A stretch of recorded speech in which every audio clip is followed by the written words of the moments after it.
Facebook page down on the Farm Radio. I'm Larry Marble. Hop Sing's going to feed us here in just a little bit that traditional chicken fried steak, jalapeno gravy, Nanny's yeast rolls, and a cold cucumber salad. I'll be pouring the iced tea. But first, we need to examine ag weather, and we'll use the San Antonio region as our benchmark. Today, mostly sunny, 91 and 61. Mostly sunny on the 16th, which is Friday, 74 and 59. Saturday, 82 and 65. Sunny on Sunday, 90 and 68. A 30% chance of rain on Monday. Thunderstorms could last during the evening and into Tuesday. So between the 2 days, we'll have temperatures of about 85, lows of about 69, and maybe 4 or 5 tenths of moisture. And neighbor, as I look down through the forecast, I see those 82 and 60 degree temperatures and no more than a 20% chance of rain through the 24th. Neighbor, now let's take a look and see if we can see the direction and the reasons why for commodities. While December corn rose above that $4 mark for the first time since January in the overnight session, futures could not hold those gains and are now slightly lower. Wednesday's strength was fueled by the reappearance of China as a buyer for U.S. corn. Soybean futures are also under pressure early following the past 2 days of gains. November is now sitting more than 36 cents below the high mark from Friday. Crude oil prices and restrictions on countries with COVID spikes are given the blame there. As we look toward wheat, those futures slightly higher, influenced by both Black Sea cash strength and the rise in Paris milling wheat futures to new highs on Thursday. As we look toward cotton, my Texas farming and ranching neighbors, we see that the market was kept afloat Wednesday by traders anticipating the eventual hurdling of that 69.50 cent era. And the fact that weather is not changing and this close to harvest, we feel like that we can ride that out.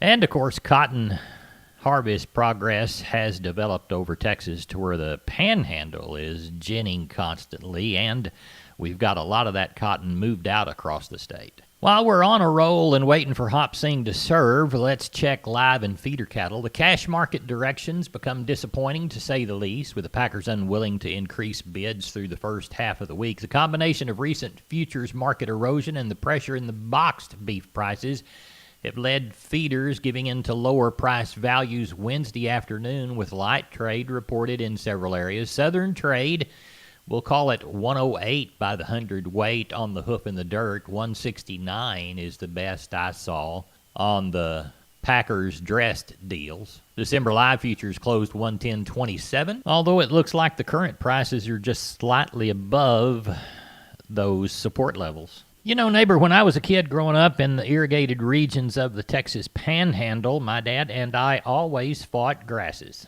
We had moved from dryland country to a county that had a lot more irrigation, and we brought Milo with us when we did, but we had troubles with grasses. And you know what? That was back in the late 70s, and today we still have those troubles, and we're still fighting them, and we're still trying to come up with new technologies to take that fight to the grass.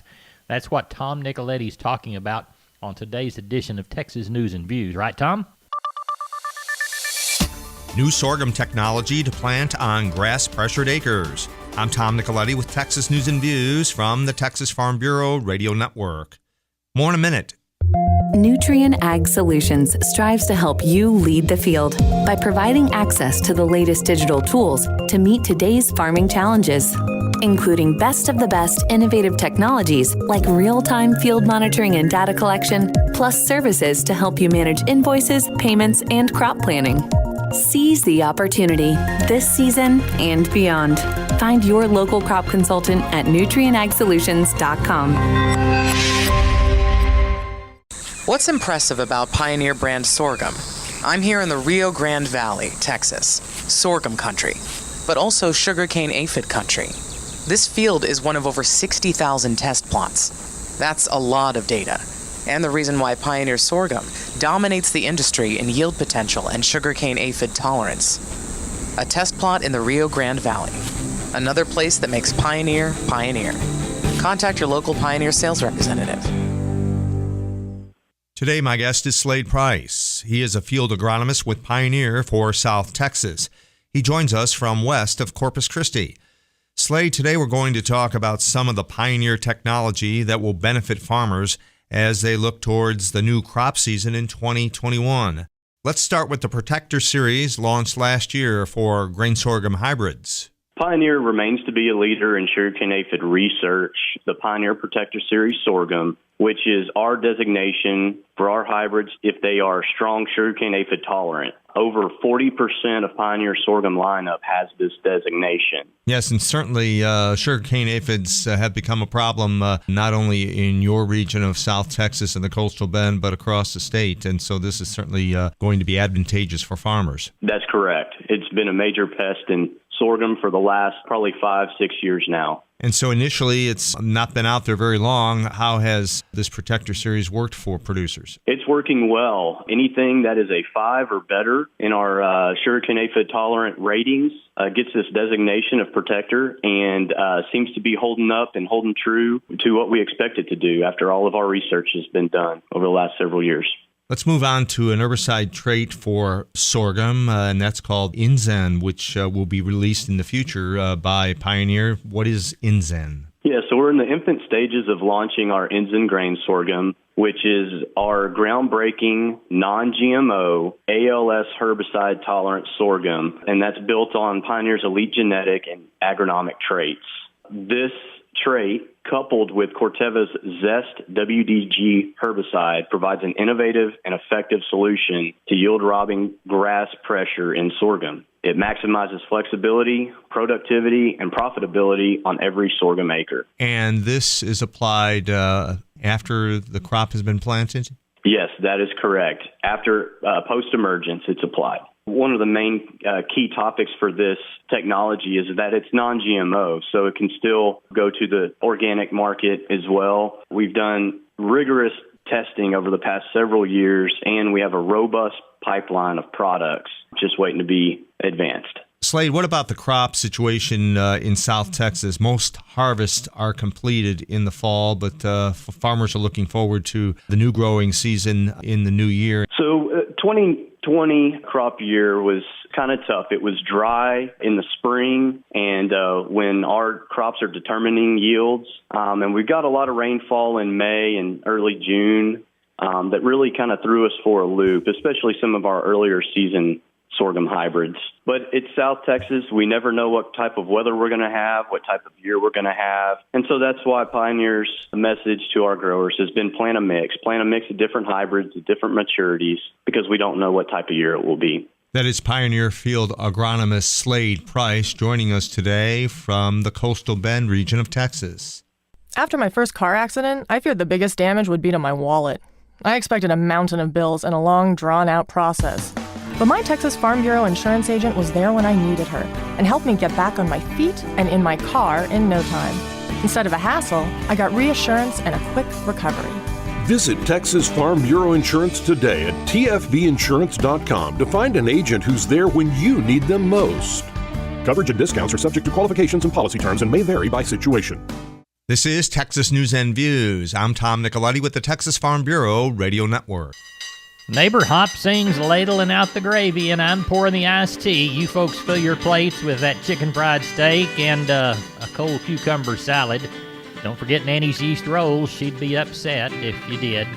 And so would old Wayne Geiswhite. He needs a big old plate. Wayne, here's your plate. Here's your glass of iced tea. But before you take your first bite or your first sip, tell us how you sold cattle in Fredericksburg. Well, we ended up with 1,200 head, Larry. Cow market's about steady. They put some money on since Monday, or even yesterday, so that was kind of encouraging. I guess that was the brightest spot of the whole day, and still not very good, especially on the light cows. I did sell a few of those real good cows, from 50 to 58 or 9. One or two might have brought 60. Bulls up to 85 or 88. Looked like the cow market, except for the real fancy 4-weight cattle is probably $5, $6, $7 cheaper, but those good fancy 4-weight calves that were selling, 165 to 181 or 2 still brought that today. They had to be the right kind, slick and pretty, and had a little hair on them. That was the bright spot of the calf market probably. Heifers probably 5 to 7 lower also. The best 4-weight heifers are 120s. 5-weights 115 or 18, 6-weights up to 115. So that was somewhat back from what we saw last week. But, in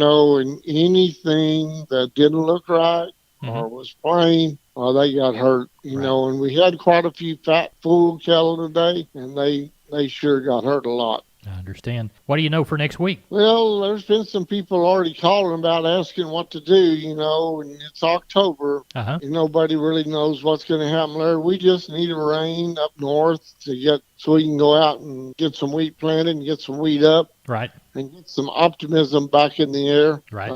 Right now, we just don't have anything that's really looking good for our business. Still can sell them, and the good ones are bringing a pretty good price in. Right. And our sheep and goat market has stayed pretty standard. Oh, that sheep and goat market, I told somebody, as long as I've been in the business, I've never seen it this high in October. Yep. Selling lambs up to $2.80 and goats up over $3. Acres up and bringing $2.80 to $3. That's sure been a bright spot in our business. Sure has. Well, tell everybody how to get a hold of you for next week. We're at 830-997-4394. I'm Larry Marble. I'm on the line with Timmy Luchek. We're talking about Doge's Brangus sale coming up here in about the next 10 days. Timmy, talk to us about the offerings that you have. Let's concentrate on those commercial cattle. Yes, sir. We're going to have 70 coming 2-year-old bulls, fully developed, ready to go. We're going to have some super baldy bred heifers, and we're also going to have some pairs that would make some awful good recips and stuff for people around if they're looking for some recip cattle. Well, tell everybody how to get a hold of y'all to find out more information about the opportunity you have, when the sale is, and give us a contact number. You can go to Doge's website, or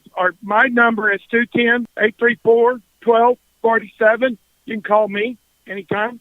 And the sale date? October 17th. And what time will y'all start? 12:30. When could we view the cattle? Right there in Poteet, Texas, right on 476. Timmy, thanks a bunch for being down on the farm. You bet. Thank you, Larry. Neighbor, when you hear my cowboy crew riding hard, they're headed down to Caldwell to help Carl Herman get all the cattle distributed that they sold and get ready for this next week's sale. Carl, I understand you had a good one on Wednesday in Caldwell. We did good, Larry. Tagged up to around 700 head for 115 consigners, 42 buyers, lower calf market, and steady on the cows.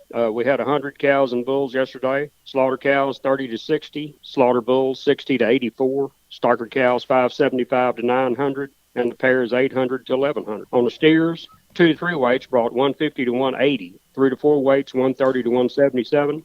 4 to 5 weight steers brought 120 to 155. 5 to 6 weight steers 115 to 148. 6 to 7 weights 110 to 129, and the 7 to 8 weight steers 95 to 115. On the heifers, 2 to 3 weights 140 to 147. 3 to 4 weight heifers brought 120 to 175. 4 to 5 weights 110 to 167. 5 to 6 weight heifers 110 to 160. 6 to 7 weights brought $1 to $1.26, and the 7 to 8 weights 90 to 114. Good. What are we anticipating for next week? I've already had some people call about bringing some cattle next week, and I think we'll be on track to run 700-800 again next week. Well, tell everybody how to get a hold of you for the Wednesday sale in Caldwell. Okay. My number is 979-820-5349. Call the barn, 567-4119. Or if you're Giddings area, call Max Ebner at 540-8676. Thank you, Carl. Neighbor, now it's time for today's edition of the Texas Wildlife Radio Show. Jessica Dommel speaks about a topic that's coming more popular in Texas. Jessica? Moving to wildlife valuation. I'm Jessica Dommel with the Texas Wildlife Radio Show on the Texas Farm Bureau Radio Network. If you are considering a switch to wildlife valuation for your land, you may want to work with a biologist. Greg Simons, Principal and GM of Wildlife Systems and Wildlife Consultants and President of the Texas Wildlife Association Foundation, explains. It's certainly good for a landowner who is considering enrolling under wildlife valuation to seek technical assistance. That may be from a certified state biologist or private biologist, or just a qualified technician, if you will, someone that's familiar with the wildlife management field. The wildlife valuation can incentivize rural landowners to consider wildlife management practices. It can also help landowners afford to keep their property. But it's going to come at another price, and it could be a financial price of having to pay to integrate some of those practices, or it might come at a sweat equity price of just having to put a lot of elbow grease into the work that's required to meet those practices. So I feel like it's a viable option for a landowner that is not familiar with traditional ag practices, that own a property that they just don't have interest or feel comfortable raising cattle or goats and sheep, or perhaps farming it or being in a silviculture kind of business if they're in East Texas. This is a great option for them to look at. And for those landowners, it's probably going to be a bit more congruent on why they own it. Because if they own some open space out in rural Texas and they're not into traditional ag practices, they probably own it for wildlife or recreation or aesthetic purposes. That was Greg Simons. We'll have more with him on the next Texas Wildlife Radio Show. Where has the Pioneer audio tour taken me today? Olivia, Minnesota, next to a field planted with Pioneer brand Enlist E3 soybeans.